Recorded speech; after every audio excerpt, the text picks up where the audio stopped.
여러분, 인공지능이 우리 부모님 세대에게는 정말 다정한 디지털 가족이 될 수도 있고요. 아니면 그 목소리를 교묘하게 흉내내는 기만적인 사기꾼이 될 수도 있습니다. 그래서 오늘 이 AI 기술이 가진 두 얼굴을 한번 제대로 파헤쳐 보겠습니다. 서영석 교수는 이렇게 말했습니다. 시니어 계층은 정서적으로나 사회적으로 고립되면서 외로움을 느낄 수밖에 없는 연령대라고요. 결국 이게 바로 기술이 파고드는 지점인 거죠. 우리 마음속 가장 깊은 곳에 필요요. 자, 그럼 이런 질문을 던져볼 수 있겠죠. 과연 기술이 외로움이라는 이 지극히 인간적인 문제를 정말로 해결할 수 있을까요? 이 질문을 가지고 AI가 우리에게 어떤 약속을 하는지부터 한번 살펴보겠습니다. 첫 번째 이야기로 들어가 보죠. 바로 새로운 가족의 약속입니다. AI가 어떻게 어르신들의 돌봄과 외로움을 해결해주는 새로운 가족 구성원 역할을 하고 있는지 지금부터 한번 살펴볼까요? 여기서 중요한 건요, AI가 그냥 편리한 도구가 아니라는 거예요. 말 그대로 친구, 말동무로 개발되고 있다는 점이죠. 실제로 많은 기업들이 어르신들의 외로움을 달래고 일상생활을 돕기 위한 특화된 AI 서비스를 만들고 있습니다. 대표적인 게 바로 네이버의 클로바 케어콜인데요. 이게 그냥 기계적인 자동응답 전화가 아니에요. 초고대 AI인 하이퍼 클로바를 기반으로 해서 아주 자연스러운 대화가 가능하거든요. 심지어 지난번 대화 내용까지 기억해서 어르신, 지난번에 허리가 아프시다고 했는데 오늘은 좀 어떠세요? 와, 정말 다정하죠. 이렇게 개인화된 안부를 묻고요. 건강 상태나 식사는 잘 하셨는지 확인하고 혹시라도 이상 징후가 보이면 바로 가족이나 기관에 알려주기까지 합니다. 전화 너머의 목소리도 있지만 아예 곁을 지켜주는 존재도 있습니다. 바로 요 귀여운 인형 로봇 효돌입니다.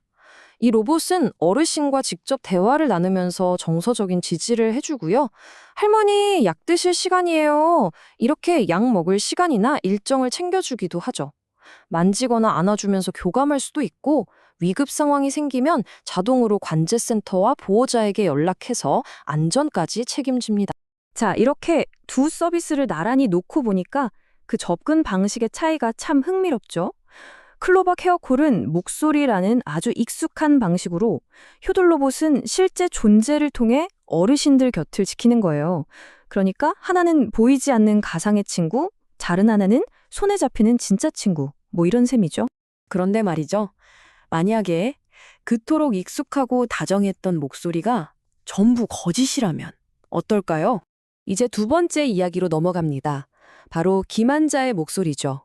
방금 우리가 봤던 그 다정한 기술이 어떻게 한순간에 금융사기를 위한 무서운 무기로 돌변하는지 한번 보시죠.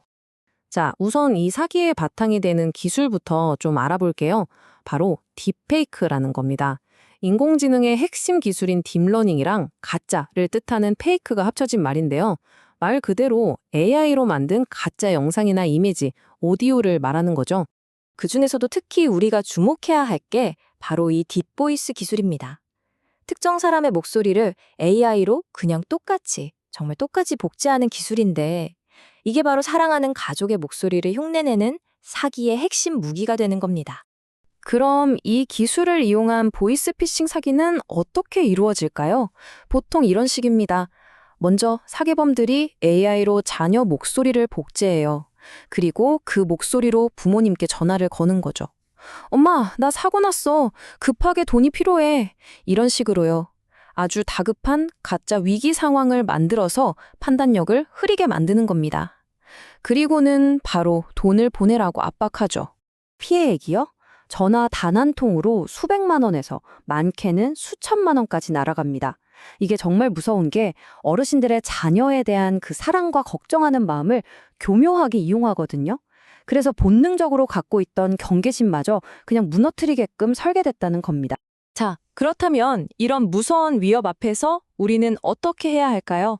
이제 세 번째 이야기, 지식이라는 방패로 나아갈 길을 찾아보겠습니다. 여기서 해답은요, 기술을 무작정 피하는 게 아니에요. 오히려 더 현명한 사용자가 되는 데 있습니다. 핵심은 이거예요. 우리의 가장 큰 약점을 가장 강력한 방어수단으로 바꾸려 하죠. 예를 들어 디지털 기술이 낯설다? 그럼 디지털 문해력을 키우면 되고요.